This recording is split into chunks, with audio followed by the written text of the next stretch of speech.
Alô, Fernando Belchior mais uma vez aqui com vocês para falar sobre marcenaria fina, nesse trabalho conjunto com a Placas do Brasil, a mais moderna fabricante de placas de MDF do nosso país e que tem por objetivo trazer a melhor informação sobre marcenaria para você, marceneiro que quer fazer produtos de alta qualidade. Muito bem, vocês devem ter visto aí o título do vídeo, né? Você sabe usar parafuso? E provavelmente a grande maioria deve ter respondido que sim, né? Eu estou aqui trazendo esse vídeo com essas informações para você dar uma olhada se o que você faz está compatível com as melhores práticas. E eu vou explicar para você o porquê de eventualmente você estar usando parafuso de forma errada. Então, primeiro, pessoal, vamos entender o que é um parafuso. Um parafuso é um grampo disfarçado. Grampo, essa coisa aqui. Pois bem, um parafuso deveria atuar da mesma forma que um grampo atua. O que eu quero dizer com isso? Muito bem. Quando a gente estava na escola, né, aí no segundo grau, provavelmente alguma aula de física esquecida aí, né, na memória, vocês devem ter ouvido falar de uma coisa chamada força de atrito, né? O que é uma força de atrito? Você tem duas superfícies que entram em contato. Como essas superfícies, elas não são absolutamente planas, elas têm irregularidade. Quando essas irregularidades se encontram, elas apresentam dificuldade para que essas duas superfícies se movimentem uma em relação à outra. Um grampo funciona baseado nisso, na força de atrito. Eu pego aqui duas peças de MDF, ó, estão se mexendo. Aí venho aqui com um grampo, né? Não apertei muito, eu vou mexer aqui, ó, né? Vou dar uma mexida aqui, já está um pouco mais difícil. Se eu apertar mais, tá? Eu não consigo, para mexer isso aqui, ó, só pivotando aqui, ó, né? E à medida que eu vou apertando, vai ficando mais difícil. Se eu colocar mais um grampo, como agora eu tenho 2 pontos de pivotamento, né? Aí, para eu mexer, ó, não estou conseguindo mexer, estou fazendo uma forceta aqui razoável, certo? Então, quanto mais força eu aplico, maior é, tá? O entrelaçamento entre essas irregularidades de cada superfície e, portanto, maior é a força de atrito. O parafuso funciona ou deveria funcionar da mesma forma, né? Você pega um parafuso, ele passa por uma peça, aperta essa peça contra a outra e desse aperto surge a força de atrito que impede a movimentação. Mas o que acontece? Ou por desconhecimento ou por pressa, muitas marcenarias acabam fazendo um aparafusamento direto, sem o furo na primeira peça, que é o chamado furo de passagem, e sem o furo na segunda peça, que é o chamado de furo de rosca. Tá? Qual é o resultado disso, né? Você pode ter as peças até distantes uma da outra, porque o parafuso entra, tá, na primeira peça rosqueando, e aí quando vai entrar na segunda peça, a rosca não pega de imediato e ela afasta as peças. E aí a única coisa que você tem ligando as peças é o corpo do parafuso, ao invés da força de atrito que deveria surgir entre eles. Além disso, né, além de não fazer o furo na primeira peça, não se faz o furo piloto ou furo de rosca na segunda peça. E aí, costumeiramente, a gente vê as peças de MDF rachando. Para demonstrar isso, eu peguei aqui 2 conjuntos de peça, 2 pares de peça, né? E a gente vai fazer isso agora ao vivo, né? Quer dizer, não estamos ao vivo, mas é como se fosse. Aqui eu peguei uma placa, fiz furo de passagem numa delas, certo? Esse parafuso, o parafuso que a gente usa para montar caixa, tá? Caixa interna, a gente usa o 3,5 por 40, tá? Então, tenho aqui 2 parafusos 3,5 por 40. Um deles eu vou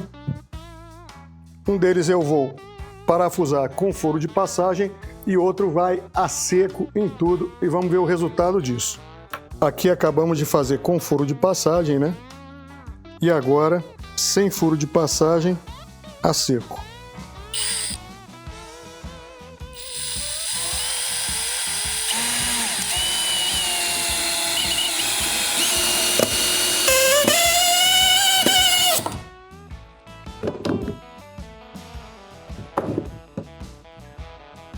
Muito bem. Então, olhem os resultados, né? Primeiro, aqui não sei se é possível ver, né? Aliás, eu acho que dá muito bem para ver, né? A rachadura que houve na peça, tá? Pela falta do furo de passagem. E aqui no começo, não fosse a força que o parafuso fez, né? Ela acabou trazendo, não fosse essa material ter rachado, essas peças teriam ficado separadas uma da outra, porque o parafuso está parafusado aqui e não entrou logo de imediato aqui. Aqui com o furo de passagem, né? Pelo menos isso não aconteceu, né? Agora vamos fazer a coisa como manda o manual.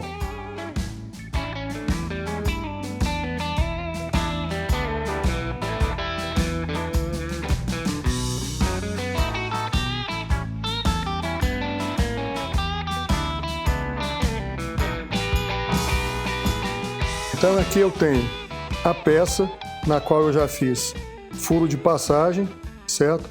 Já fiz o escariado também. E agora vou pegar a peça em que vai ser feito o aparafusamento. Então, o que eu vou fazer aqui?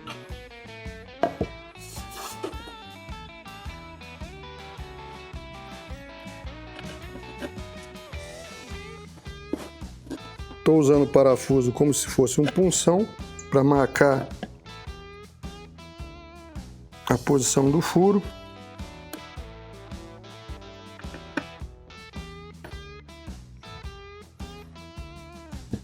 Aqui a mesma coisa. Normalmente eu faria essa furação na furadeira vertical ou na horizontal, né? Aqui por uma questão de praticidade de tempo, eu vou fazer direto. Então,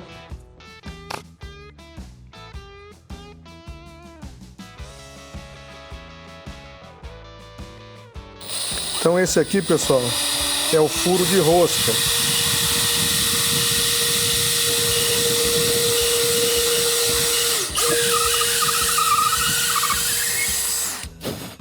Ou seja, o furo para receber o parafuso.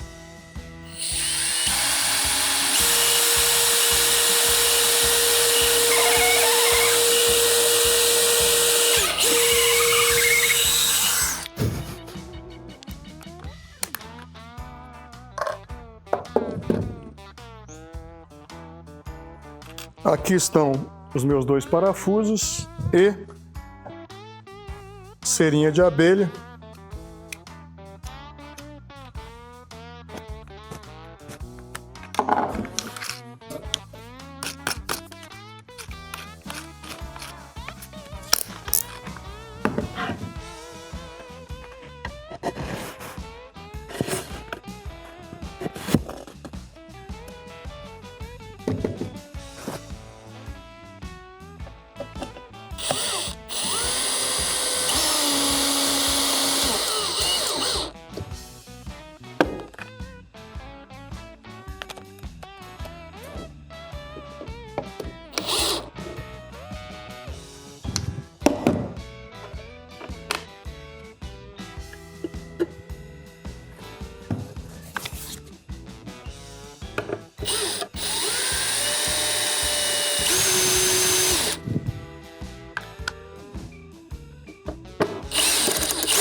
Se nós tivéssemos condição de fazer aqui um teste de resistência, a gente ia ver que a relação da força de atrito nessa peça é muito maior do que nessa aqui, porque aqui a gente tem um aperto muito mais consistente, tá certo?